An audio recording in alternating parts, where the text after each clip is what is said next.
चलिए आज हम घुमाते हैं पारसनाथ। पारसनाथ की यात्रा करते हैं, समेत शिखर की यात्रा करते हैं, झारखंड की सबसे ऊंची चोटी का यात्रा करते हैं, झारखंड का सबसे ऊंचा पहाड़ की यात्रा करते हैं। अच्छा, मान लीजिए आपको पारसनाथ जाना है तो कैसे जाएंगे? तो सबसे पहले आपको झारखंड जिला के गिरिडीह मधुबन जाना पड़ेगा और मधुबन से ही आपका यात्रा होगा पारसनाथ। पारसनाथ की ऊंचाई 1365 मीटर है। हम भी गए हैं, 2 बार गए हैं। आप तो चढ़ेंगे लेकिन उतरने समय नानी याद आ जाएगा। कैसे? चर्चा करते हैं, थोड़ा सुनिएगा। देखिए, यदि आप पारसनाथ की यात्रा करना चाहेंगे तो आपको ठंडा के मौसम में जाना उचित रहेगा और वह भी सुबह से। नीचे मधुबन पड़ता है, मधुबन आप घूमेंगे तो लेट हो जाएगा। यदि आप मधुबन घूमना चाहते हैं तो उधर से हो लीजिए, उसके बाद घूमिए तो अच्छा रहेगा, क्योंकि आप शाम होते होते नीचे उतर जाएंगे। तो आपको कम से कम 4 से 5 घंटा पैदल जाने के लिए लगेगा और लगभग 3 से 4 घंटा उतरने में लगेगा। चढ़ने में ज़्यादा ताकत लगती है और उतरने में थोड़ा कम ताकत लगती है, लेकिन उतरने वक्त हाथ में आपको एक लाठी होना चाहिए। क्यों? क्योंकि आप जब उतरेंगे तो ऐसे पैर हो जाता है, ऐसे, और पैर की जो अंगुलियां हैं वो आपका ऐसे हो जाने से दर्द करने लगता है, तो उतरना टफ हो जाता है, चढ़ना भी उतना ही टफ है। यदि आप पैदल नहीं जाना चाहेंगे तो आजकल बाइक भी चलती है, बाइक, मोटरसाइकिल है ना। मोटरसाइकिल से आप बहुत ऊंचा तक जा सकते हैं, फिर वहाँ से आप पैदल जा सकते हैं। उसी तरह से उतरने समय देखिए, जब आप जैसे मधुबन से आगे बढ़ेंगे ना तो आपको बंदर से मुलाकात हो जाएगा, ठीक है। बंदर मिलेंगे, फिर आगे सबसे ऊंची चोटी पर जाएंगे तो लंगूर मिलेंगे, है ना। मनोरम दृश्य मिलेगा, पहाड़ की खूबसूरती देखने को नज़र आएगा, पहाड़ के साथ साथ पगडंडी नज़र आएगा, छोटे छोटे दुकान नज़र आएंगे, बड़ा ही मज़ा आएगा, ठीक है। बड़ा ही मज़ा आता है उस दृश्य को देखने में, है ना। पारसनाथ चढ़ने के दौरान जो दृश्य दिखता है वो हमेशा माइंड में घर कर जाता है, हमेशा माइंड में छप जाता है। आप जब भी चाहेंगे यहाँ से निकाल सकते हैं। तो सभी को जोहार, हमारे चैनल पर आप लोगों का स्वागत है। आज हम यात्रा करेंगे पारसनाथ का, है ना। पारसनाथ का यात्रा में हम बहुत सारे इम्पोर्टेंट प्रश्न का उत्तर जानेंगे, बहुत इम्पोर्टेंट प्रश्नों का उत्तर हम इसमें देखेंगे। सबसे पहला प्रश्न बनता है कि झारखंड की सबसे ऊंची चोटी का नाम क्या है? तो सिंपल सा जवाब है, झारखंड की सबसे ऊंची चोटी का नाम पारसनाथ। पारसनाथ झारखंड के किस जिला में स्थित है? तो पारसनाथ झारखंड के गिरिडीह जिला में स्थित है। पारसनाथ की ऊंचाई कितनी है? तो पारसनाथ की ऊंचाई 1365 मीटर है, ठीक है। पारसनाथ जो है वो किसके नाम से पड़ा? आपको बता दे कि जैन धर्म के 23वें तीर्थकर पार्श्व व नाथ के नाम से पारसनाथ पड़ा। जैन धर्म के 24 तीर्थकर थे, जिसमें से 20 तीर्थकर का मोक्ष इसी पारसनाथ में हुआ है। जैन धर्मावलंबियों के लिए यह पारसनाथ बहुत ही इम्पोर्टेंट रखता है। यहाँ पर जो लोग श्रद्धालु आते हैं वे अन्य राज्यों से भी आते हैं, ठीक है।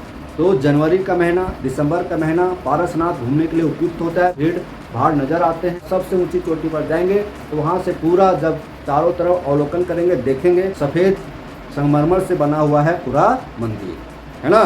तो किस तरह से चढ़ाया गया होगा, हम भी जब गए तो पूरा कल्पना करने लगे कि आखिर यहाँ पर इतना सारा मटेरियल कैसे आया होगा। श्रद्धालुओं को रुकने के लिए भी जगह है ना। शाम हो जाए तो वहाँ रुका जा सकता है। तो इस तरह से पारसनाथ के बारे में हम जानकारी प्राप्त करेंगे। आइए जानते हैं। देखिए, पारसनाथ को समेत शिखर के नाम से जाना जाता है और यह झारखंड के गिरिडीह जिला में स्थित है। झारखंड के गिरिडीह जिला में स्थित है। गिरिडीह मतलब क्या होता है? गिरी मतलब पहाड़ होता है, डीह मतलब होता है क्षेत्र होता है, जगह होता है, मतलब पहाड़ों का जगह। गिरिडीह मतलब पहाड़ों का जगह, पहाड़ों का एरिया, है ना। और यह जो पारसनाथ है इसकी ऊंचाई कितना है ना? 1365 मीटर, 1365 मीटर। और इसको फीट में बोला जाए तो आपका हो जाएगा 4480 फीट। पारसनाथ की ऊंचाई 4480 फीट और मीटर में बात किया जाए तो 1365 मीटर है, बहुत है। और इसकी यदि आप बाहर से इसका व्यू देखना चाहेंगे ना, यदि आप धनबाद और गिरिडीह के बीच यात्रा कर रहे हैं तो जीटी रोड से ही, तोपचांची के आसपास से ही पारसनाथ का व्यू नज़र आने लगेगा।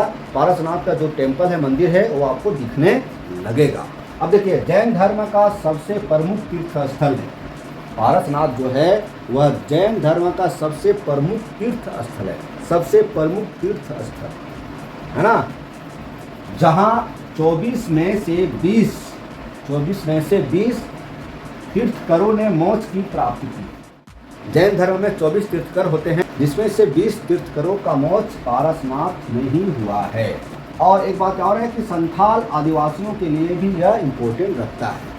संथाल आदिवासियों के लिए जो पारसनाथ है, ये भी इम्पोर्टेंट रखता है ना। उनके लिए एक सर्वोच्च देवता के निवास क्षेत्र माना गया है।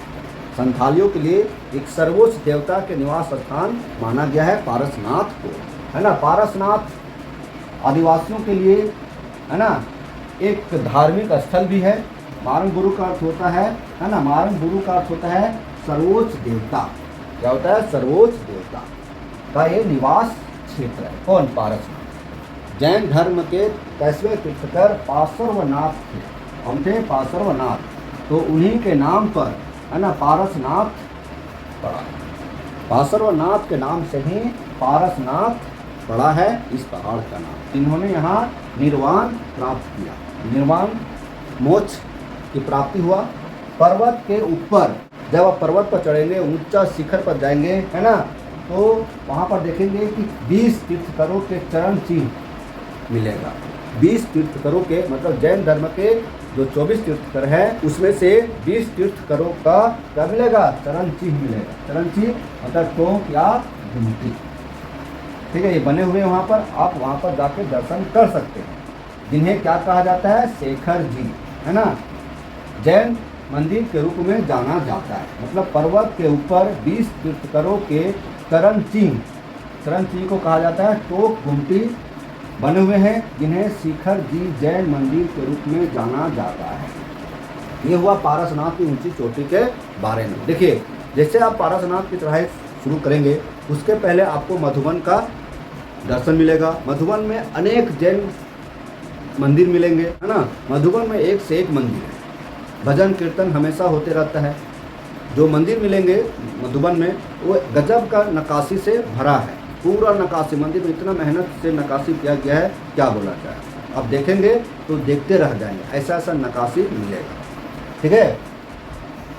ऐसा माना जाता है कि जैन धर्म का जो मंदिर है, जैन मंदिर है ना, तो जैन मंदिर का निर्माण किसने किया? राजा बिंबिसार ने किया, मगध के राजा बिंबिसार ने किया, है ना। जैन मंदिर का निर्माण मगध के राजा बिंबिसार ने किया, ऐसा माना जाता है। अब देखिए, गिरिडीह जो है वह किस जिला से अलग हुआ है? गिरिडीह हजारीबाग जिला से 1972 ईस्वी में अलग हुआ, है ना। हजारीबाग जिला से बहुत सारे जिले अलग हुए हैं, जैसे कोडरमा, जैसे चतरा, जैसे रामगढ़, उसी तरह से गिरिडीह, है ना। तो हजारीबाग जिला से ये अलग हुआ 1972 ईस्वी में। और उस समय हमारे देश में किसका शासन था? अंग्रेजों का शासन। किसका शासन था? अंग्रेजों का, ठीक है।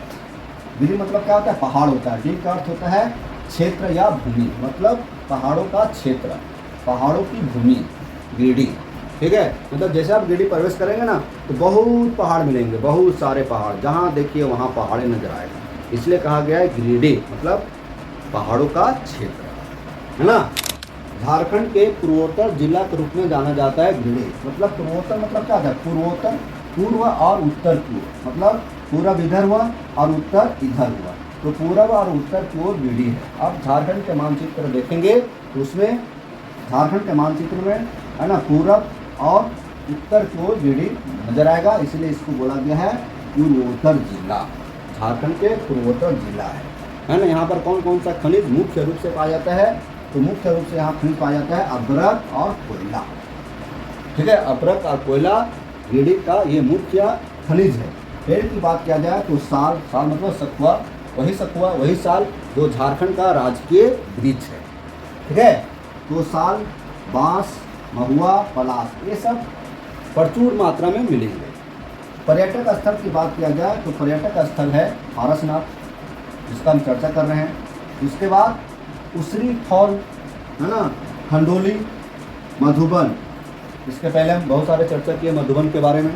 तो मधुबन ये सब क्या है, पर्यटक क्षेत्र है, पर्यटक स्थल है ना। झारखंडी धाम, हरिहर धाम, ये सब क्या है, पर्यटक स्थल।